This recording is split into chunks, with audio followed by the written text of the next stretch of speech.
Hey, everybody. I want to welcome you all to the Counterpoise podcast. I am one of your co-hosts. My name is Samantha Adams, and I'm joined by my other two co-hosts. You guys want to go ahead and introduce yourselves? Yes. Hey, everybody. My name is Malik Foster, another co-host for the Counterpoise podcast. And I am Everett Stevenson, the third co-host for the Counterpoise Pod.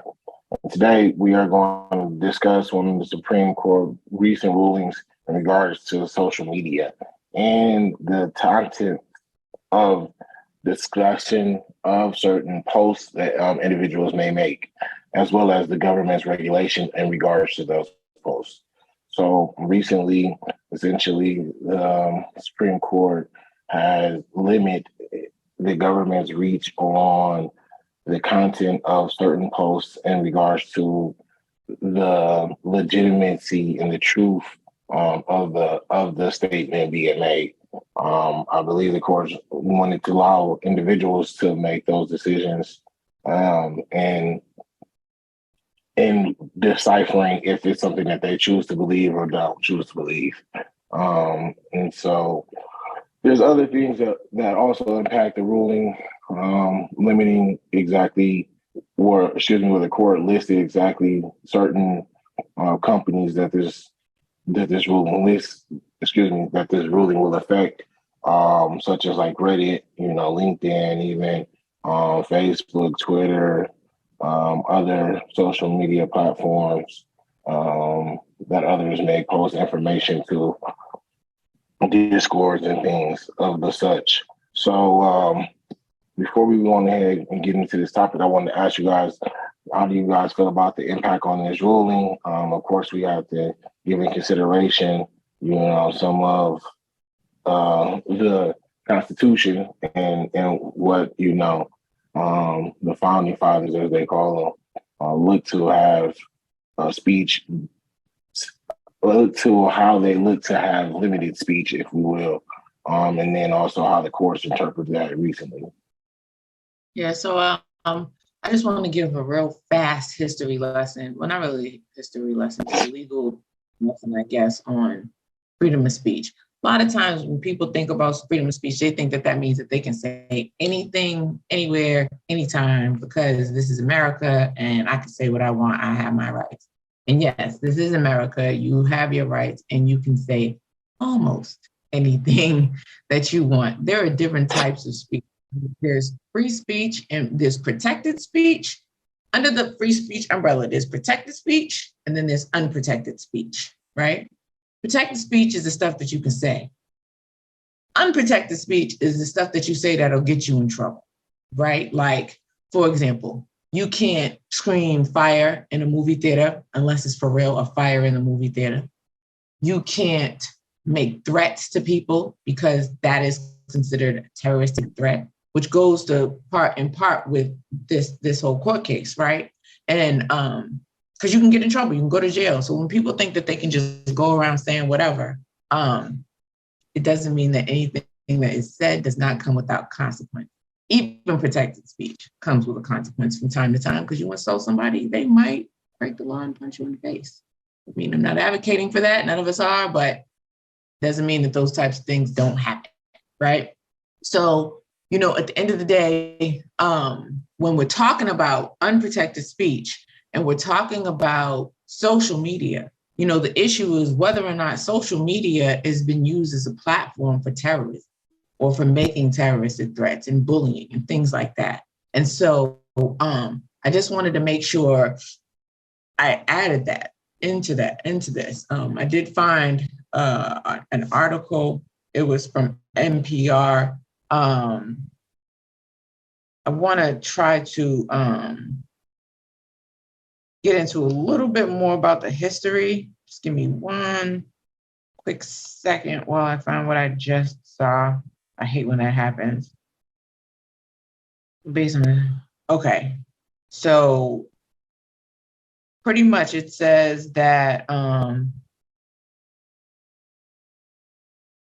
there was a legal shield adopted about 27 years ago to protect internet companies from lawsuits, right? In this case in part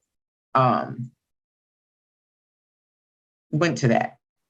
And so in two separate cases, there were families of people that were killed in terrorist bombing attacks, and they sued Twitter, Facebook, and YouTube, claiming that the companies have violated the Federal Anti-Terrorism Act, which specifically allows for people to sue and aiding and abetting in terrorism. Those families allege that the companies did more than passively provide platforms for communication. Rather, they contended that by recommending ISIS videos to those who might be interested, the internet platforms were seeking to get more viewers and increase their ad revenue, even though they knew that ISIS was using their services as a recruitment tool. And so pretty much Justice Clarence Thomas, I know how I feel about that guy. He pretty much said that that the recommendations made by social media companies were nothing more than just agnostic algorithms, meaning they lacked in any side, right? They're just numbers, letters, and algorithms that, push stuff to the top, and they don't pick a side. They just give you the information, right? That. And so, and that does not constitute culpability in any other way. It's almost like saying, just because the math, like if you're looking at a math problem doesn't choose sides. It's just what the numbers are, right? So that goes to part of what that decision was as it relates to that. And so I just wanted to make sure I went ahead and added that, guys. Okay. Yeah. So this federal court ruling about government interactions with social media companies restricting speech is very important because especially during the COVID times and during Trump's presidency, fake news was big, disinformation, misinformation. That was starting to spring about from 2016 to present. So I know government agencies, even CDC, other government agencies, health organizations were trying to restrict speech. So even if something was possibly conspiracy theories or hoaxes, or whether it's true or false, it could have led to potentially the government being able to monitor those and restrict that by interacting and working with these social media companies. But the federal courts are totally against that. Because I see on one hand, I see the conservative view of it, where, hey, limited government involvement, especially with the First Amendment, like you alluded to, Sam, explaining that, hey, yeah, you do have a certain protected speech, but there's also exceptions, and some of them that you mentioned. But this doesn't restrict the government completely. There's broad exceptions to where they can restrict things or whatever when it's them trying to promote some of their programs, some of what they're doing specifically, but the government can't interfere with other people, what they're doing. So that's one of the things that they can't do with the social media companies. That's very interesting. So it is kind of broad, and even certain situations, even Biden may not be able to say certain things about what social media companies are doing with speech. So it's pretty leaning on the conservative side, not the liberal side, because on the liberal side of things or the Democratic side of things, a lot of Democrats were arguing that, this could lead to some potential bad things of people getting the wrong information, causing massive harm. So I think both sides have good arguments, because you don't want the government controlling everything and being restricted, because that's going back to the foundation of this country where, quartering of the troops, like being forced to do stuff that the government said, yeah, I know social media is a new technological thing. So, it's hard to compare that to quartering of troops, but you're being forced by the government to, comply with certain, especially with speech. What were you going to say, Sam? I'm just going to add to that. Plus, it's kind of hard the internet is global, right? The United States is not, even though we try to be, you know what I'm saying? We have our own rules and our own laws.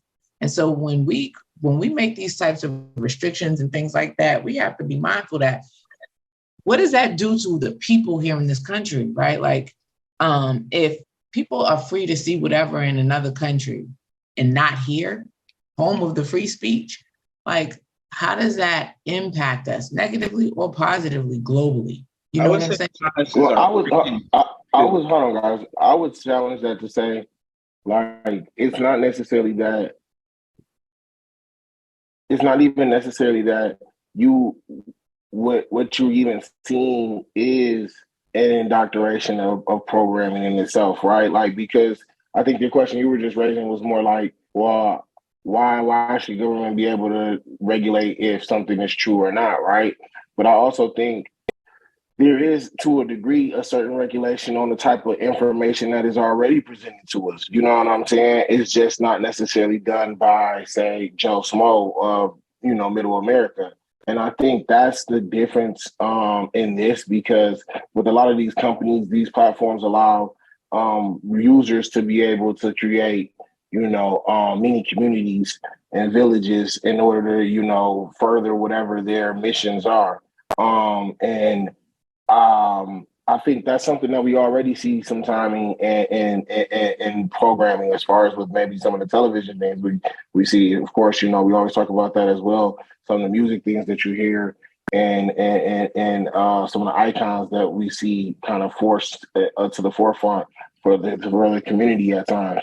Those things I think are also part of a limited freedom of speeching, right? Or excuse me, a limited freedom of speech.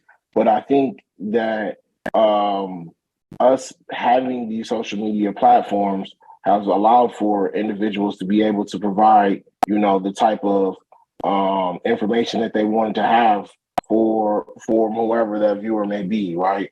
And of course, that doesn't always mean that it's going to be a great thing, because some people may abuse that power and want to use it for ill intent, whereas others may look to use that power to inform and to educate and to allow other individuals to become closer and whole. So those are the things that I think when we look at this ruling of separating, the government from, private company, if you will, private businesses in some regards, and as well as regulating the speech that's performed on those companies. Man, I think it's a huge decision that was made, and one that we're also looking to see, how things may go in the future. Yeah, I think it's if Congress may look to make some changes themselves to enforce those things. I think that it's also important to recognize and understand that what happens is when the government doesn't step in, that means that they're leaving it up to these businesses to create, rules and regulations. Like, for example, many of you all know that I also stream on Tagged, right? Tagged has a policy where, you can't have too much nudity, you can't, be bullying and things like that. But you know what it doesn't do? It doesn't talk about things like defamation, right? Where, you can pretty much try to ruin somebody's reputation with rumors and all these other falsehoods. It doesn't talk about slander and defamation and things like that, even though those types of speech are in fact unprotected.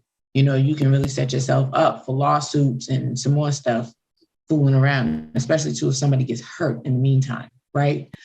So I think that it's important to recognize that, with the government saying, listen, we're not going to step in, right? They're taking the conservative approach because after all, the United States Supreme Court is more conservative now based on the justices that have been appointed during his tenure as president. And so they have taken and even before. Well, yeah, no, because when Obama left, it was. He didn't get that. He didn't get that vote in though. He couldn't get that. No, he didn't get that nomination in. No, remember he got it. They just didn't confirm, and that was because the Speaker of the House, he wouldn't take the vote up, so he cheated the system. essentially. It wasn't because Obama didn't do what he was supposed to do. Yeah, But even, No, but I even, understand that, but I'm just saying like even the end before, all be all was this no, what was I'm saying is, on his term and it should have gotten through and it didn't. no, but That's all before, I'm making a statement of saying. no, before that appointment, it was still more liberal. It was just one liberal judge. So at the end of the day, and that's the reason why it doesn't matter. At the end of the day, right now, as far as it relates to this social media and freedom of speech, they've taken a conservative view. Can they revisit it later? Yep, when another case comes, you know what I'm saying? But until then, this is where we are. And it's left to places like Twitter and Meta and YouTube and all that to decide as to how they want to regulate that. I think on one hand that's good, but on another hand it's bad. Like I'd never agree with Justice Thomas, but I do agree with him when he says that, you know, it's just numbers. Like the algorithm doesn't make decisions. It just does what it's told to do. But at the same time, like there has to be some sort of something that says, hey, listen, somebody has to get in there and say, listen, certain things are not okay, right? Hate speech ain't okay. But the problem is when you start coming into perception and what is defined as hate speech or nudity, for example, right? Like there's case law that says in one area of town, something might be considered lewd or it might be nudity or whatever. And then in another, it's called your prurient interest and they know it when they see it. And that's all subjective. You see what I'm saying? So I think that we run into a similar issue when you're talking about how these companies are going to regulate and just going to regulate the speech that happens on that platform. Well, to me, this is about control, right? The government wants to control the narrative even more so openly with these social media companies because they obviously want to promote, you know, what the government is trying to push out there is accurate and true. And some people might want to oppose that. So, for example, Sam, like, so if somebody's saying, "Oh yeah, the COVID vaccines or this or that," or is their opinion, and then the government saying, "No, you're lying, it's false." But what if it's just a he say, she say? What if there's a middle ground where this person could be right or the government can be right? We don't know until we gather all the evidence and facts. But just to take the government side arbitrarily say, "Oh, this person's just lying," that speech should be restricted. I don't think that's right. So I can see where the courts were coming from with their rationale. Like, hey, people are entitled to speak about such topics and they shouldn't be restricted because the government feels as though it's right, even though sometimes the government may be right, but sometimes the government may be wrong. So the government shouldn't be arbitrarily able to restrict a person's speech about this because this ruling was mainly about like the government being able to promote certain things and restrict people's speech about certain things about the government, especially when it comes to health-wise. The COVID thing was big, other health policies, conspiracies, stuff like that. But they want to control. Additionally, that's damage. Go ahead, E. I was going to say, additionally, I think too, when we say government, you know, we all know, of course, that there's different branches, right? And I think we're talking about more so like in the executive federal agencies, federal and agency, exactly, and agencies, you know what I'm saying, that's regulated from that branch, right? I think when we look at that, when we look at these agencies as well, one of the things that we can also say is that for other individuals, and Sam, you made this point earlier, in different areas in different parts of the courts, you know, they're going to look at certain things and the interpretation of that may be different, right? But I think more importantly, though, it still gives the individual their right and their access to the courts to litigate over an issue that they may feel violates either speech or does provide some type of harm to that plaintiff, right? And I think that's going to be the one thing that individuals can kind of hold true to, right? Like it still didn't say anything to like defamation, right, or anything like that. But I do understand how this is something that's a little bit more broader because it can affect the thought process of other individuals, and how people, kind of move and when they see certain information. And I think that always has always had to be something that comes down to the individual having to sit there and use their own mind and be able to determine, what it is and cipher for what makes sense to them. Maybe even like you said too, Malik, look into alternative information and see if that has any level, if that has any holds any truth to it as well, and inform and make their own informed decision. That's the best way I think that people are going to be able to use this situation and this ruling to move forward in society, knowing that they're doing the best thing that they can be doing. Because I know a lot of people, most people in the country aren't conservatives. It depends on where the conservatives are located or whatever.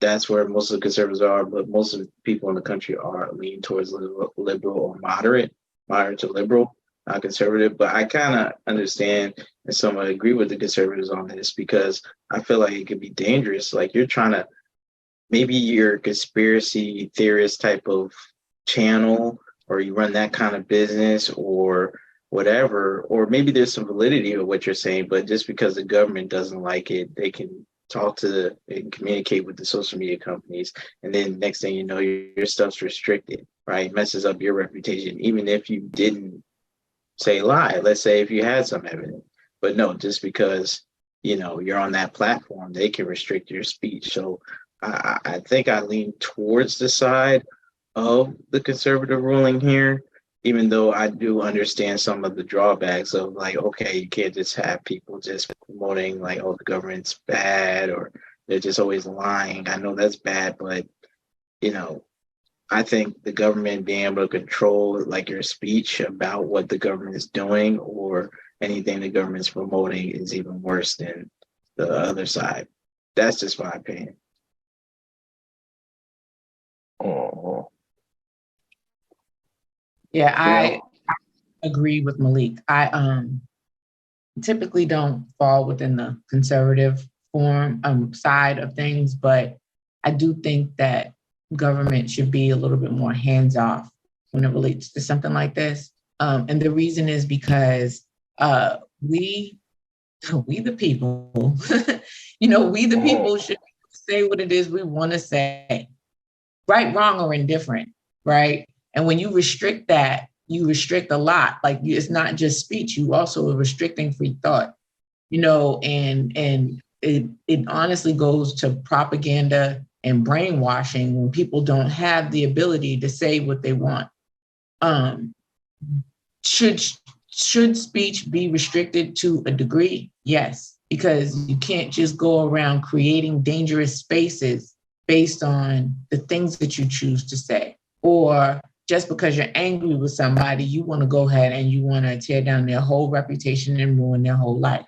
I think that certain things, that when people say certain things like, I don't know, lying about being raped, that should be a crime. But that is something that somebody may say and write down and all that. I think that should be a crime, not just filing a false police report because of the types of ramifications that come with that kind of speech. But at the same time, if I say, or somebody says, hey, I don't like the fact that our government sent all that money to Ukraine, that's cool. That's their business.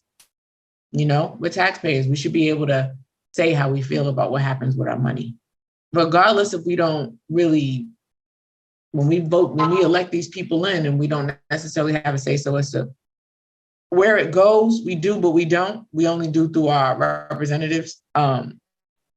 We should still be able to verbalize when we don't like something. That's the thing. People also have to remember, and I should have mentioned this earlier.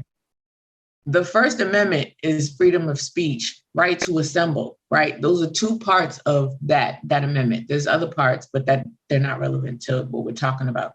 When people go out and they protest, right, they are also not only they're exercising their right in that protest, but often in protest, they have something to say. Sometimes they're silent and the speech is their actions and their behavior.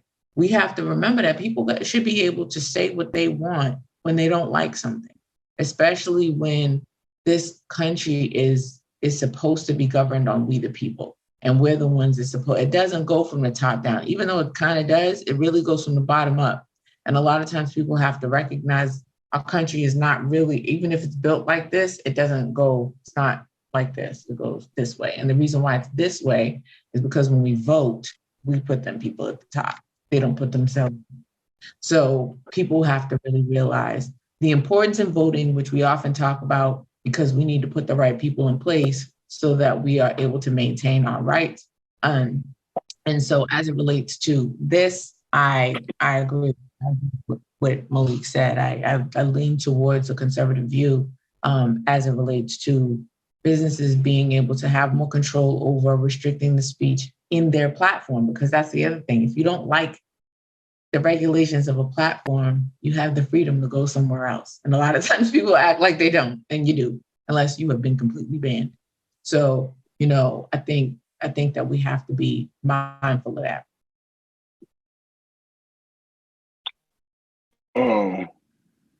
You guys definitely brought up some great points earlier, and I definitely, like I said, agree with it as well with the Supreme Court in the sense that a lot of people to present the information, a lot of people to decipher some things for themselves.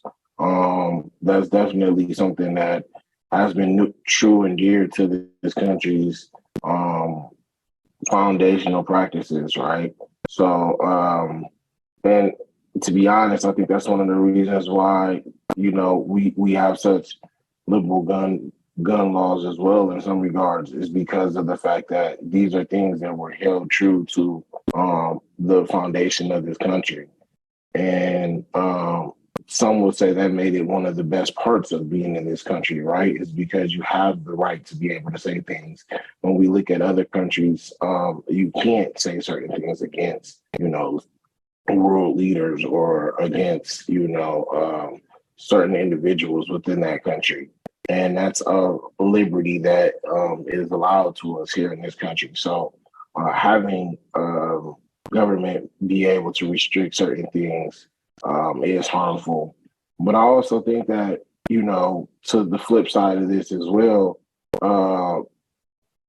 we all know that there's another form of restriction of speech that isn't necessarily one that's done in a court type of sense. You can see it being done, sometimes with these companies. And I know that's not necessarily the topic, but we've seen it be done with certain individuals, like when Kanye has gotten kicked off of Twitter, or Donald Trump as well has gotten kicked off of Twitter and other platforms. The Honorable Minister Louis Farrakhan has been, kicked off of platforms. Andrew Tate, I believe, was kicked off of platforms. So while again, that may not necessarily be something that is government functioned, I do think that it was in cohorts, I guess, if you will, with the theme of restricting media and who has the right to do such. You know what I'm saying? Yeah. So my bad. I just wanted to say that those are some of the things that I think ultimately people have to look at when they talk about, having the right to speak, having the ability to say certain things, what they say, you know what I'm saying, the effects of it legally, as well as the rights of individuals around them that could impact their rights, whether it's government or, the actual platform themselves. With that being said, though, I definitely want to see go into some of the book of the month and things. I don't know if anybody else had anything real quick y'all want to go on or not. So, yeah, the book of the month we have this month is The Sixth Man by Andre Iguodala. This book kind of is like a memoir that chronicles his life, some of the things that he has experienced while being in the NBA. We've seen, for those who may not be familiar with Andre, he's been a role player to becoming a franchise player to then, becoming a role player later on in his career, but also having an impact and impactful role on a championship team, while not necessarily being the focal point of that team. Um, so he talks about his life, some of the things that he had to endure coming up that helped him with his attitude on the court, some of the things he had to endure during the pursuit of becoming an NBA star, and his mindsets developing from injuries, things of that nature, different roles that was asked of him within his lifetime playing the sport, and things that he was working on outside of that in his life. So this one is the memoir of The Sixth Man by Andre Iguodala. Next, I wanted to go into our Black Business of the Month, which is Take Off Luggage. Again, this is a company who provides luggage for carry-on luggage that you can take on pretty much all airlines. You can pretty much, they have rollers on them, but you can take the rollers off. You guys can find their website at takeoffluggage.com. They're also on Amazon as well. You can order a bag, pretty much pays for itself after about a trip, and yeah, that's a good company as well. So I wanted to recommend you guys to them. And last but not least, before we get ready to get up out of here in a little bit, I wanted to hit you guys with the motivational minute. And that is to say that we need to be very mindful of, the right to have speech. While although sometimes we do feel like certain people should be quiet and maybe limit their thoughts. The ultimate beauty of being in this country is the right that you do have the ability to speak, not only in the form of audio, but you can do it, like you said also earlier, Sam, in action. You can do it, in solidarity. You can do it in silence. You know what I'm saying? Speech is done in many forms. It's like an art form as well. So the way you can do it, you can do it in art. So the way that you express yourself is very, very important. And I think that people should be very mindful that the Supreme Court was willing to side with, individuals here in this right and allowing people to still have the ability to record themselves, or excuse me, not record themselves, but express themselves in many different ways. Because as many of those different platforms that we talked about earlier, one of the things that make them all somewhat unique is that they all offer different ways in which individuals can express themselves, right? When we look at the social medias, you have the YouTube, you have the more video format, long format. You have, your Instagram, which is more like a pictogram. You have Twitter, which is more like you said, just like a text thread. So the way that you choose to express yourself, maybe, divided on different ones. You have TikTok, which may be informational as well as entertaining. So yeah, like there's just so many different ways that you can use different platforms to do those things. So being able, and then also depending on the type of way that you present your content will also affect, the way that you can say that the speech that you're making. So very powerful thing. I think individuals should continue to learn to express themselves as many ways as possible, especially if you have a message that's the one that needs to be heard and one that's going to do, right and justice for many. I want to say that with that being said, I want to thank everybody for coming and checking us out this week. We always do our shows on Wednesday on Instagram. You guys can check us out there at 8:30. Be going live from the Counterpoise podcast page. You also can find our social medias. I was going to be presenting here right afterwards. One wanted to say thank you guys, and if anybody else got anything y'all want to drop. Okay. I just want to say, guys, thank you for listening. Make sure you like, share, subscribe, tell a friend about us. If y'all guys want us to discuss a certain topic, just shoot us a DM, email, whatever you need to reach us. Just let us know. We're willing to try to discuss that topic. And I appreciate everyone for listening and supporting us. Yeah, what they said. That's pretty much my sentiments. Only thing I want to add is y'all make sure y'all good to each other. We don't see y'all on. Hey, see y'all. Peace out.